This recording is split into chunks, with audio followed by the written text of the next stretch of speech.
శ్రీకాకుళం నగరపాలక సంస్థలో sanitary inspector గా నల్లపిల్లి శరత్ ని విధుల్లోకి తీసుకోవాలని కోరుతూ మున్సిపల్ కార్మికులు వారం రోజులుగా ఆందోళన చేస్తున్నా ప్రభుత్వం అధికారుల్లో చలనం లేదని సిఐటియు జిల్లా ప్రధాన కార్యదర్శి P Tejeswara Rao, AP municipal workers and employees federation జిల్లా ప్రధాన కార్యదర్శి ఎన్ బలరాం ప్రశ్నించారు. సోమవారం మున్సిపల్ కార్యాలయం నుండి జిల్లా పరిషత్ వరకు మున్సిపల్ కార్మికులతో భారీ ర్యాలీ చేపట్టారు. సందర్భంగా వారు మాట్లాడుతూ గత 16 సంవత్సరాలుగా శరత్ కుమార్ చాలా క్రమశిక్షణతో విధులు నిర్వహిస్తున్నాడని, గత నెల ఫిబ్రవరి 27 నుండి అకారణంగా విధుల నుండి తొలగించారని ఆవేదన వ్యక్తం చేశారు. దీనిపై స్థానిక ఎమ్మెల్యే మంత్రులు స్పందించి తక్షణమే పరిష్కారం చూపాలని కోరారు.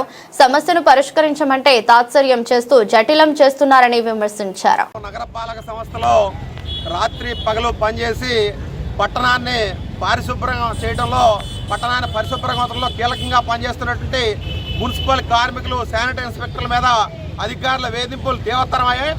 గత నెలలో డయేరియా కారణం అనే పేరుతో ఎటువంటి సంబంధం లేని శానిటరీ ఇన్స్పెక్టర్ శరత్ కుమార్ ని అక్రమంగా ఉద్యోగం నుండి తొలగించడం జరిగింది.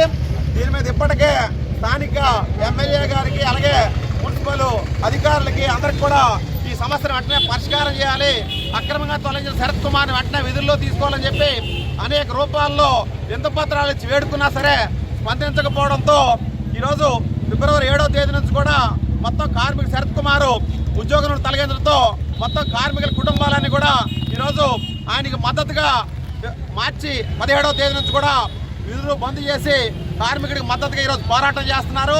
ఈరోజు ఈ నియోజకవర్గానికి సంబంధించి ఎమ్మెల్యే కూడా 17 ఇంచుమించు గత 10 రోజులుగా కార్మికులు ఆందోళన చేస్తున్నా స్పందించకపోవడం శోచనీయం.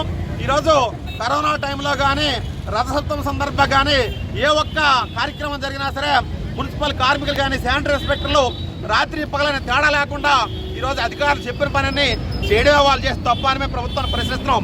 ఈరోజు ఇకోలీ బ్యాక్టీరియా వల్ల డయేరియా ఎఫెక్ట్ అయిందని చెప్పి చనిపోయారని చెప్పి మున్సిపల్ కార్మికులు అధికారులకు కూడా స్పష్టం చేయడం జరిగింది.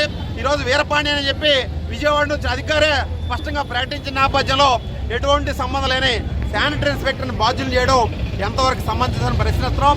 అందుకని ఈరోజు శానిటరీ ఇన్స్పెక్టర్ అంటే ఒక్కరు కాదు, కార్మికుల్లో భాగమే కాబట్టి ఈరోజు సుమారు 350 మంది కార్మికులందరూ కూడా సమ్మె చేస్తూ ప్రభుత్వం తమ నిరసన తెలియజేస్తున్నా సరే స్పందించకపోవడంతో ఈరోజు శ్రీకాకుళం నగరపాలక సంస్థ కార్యాలయం నుంచి జిల్లా పరిషత్తుకు ప్రదర్శనగా వచ్చి ఈరోజు కలెక్టర్ని కలవాలని చెప్పి అనుకుంటున్నాం.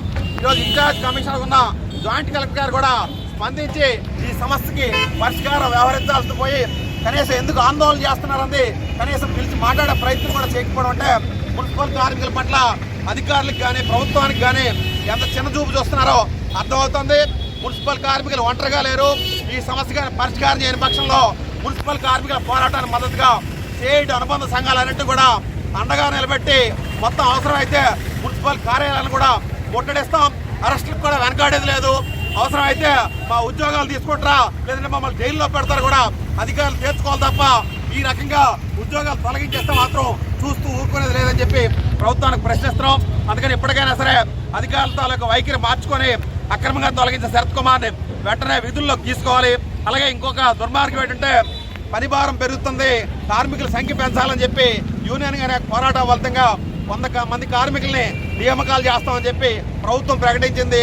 కానీ కొంతమంది కార్మికుల దగ్గర ₹1,00,000 నుంచి ₹2,00,000 డబ్బులు తీసుకొని వేస్తున్నారని చెప్పి యూనియన్ దృష్టికి వచ్చింది. ఇప్పటికైనా సరే దీని మీద కూడా ఇంతకుముందు గతంలో కోవిడ్ టైంలో పనిచేసిన వాళ్ళు కానీ, 279 జీవో సందర్భంగా ఆగిపోయిన వాళ్ళు కానీ, 20 సంవత్సరాలు రిటైర్ అయిపోయిన కార్మికుల కుటుంబాలకి ఆ మున్సిపల్ కార్మికులుగా ఇందులో నియామకాలు చేయాలి తప్ప డబ్బులు తీసుకొని ఎవరైతే ఇందులో జాయిన్ చేస్తున్నారో అటువంటి వారి మీద కూడా ప్రభుత్వం అధికారులు చర్య తీసుకోవాలని చెప్పి డిమాండ్ చేస్తున్నాం. కాని పక్షంలో సిఐటి ఆధ్వర్యంలో మొత్తం జిల్లా వ్యాప్తంగా పోరాటాలు ఉధృతం చేస్తామని చెప్పి ప్రభుత్వాన్ని హెచ్చరిస్తున్నాం. పి తేజేశ్వరరావు, సిఐటి జిల్లా ప్రధాన కార్యదర్శి.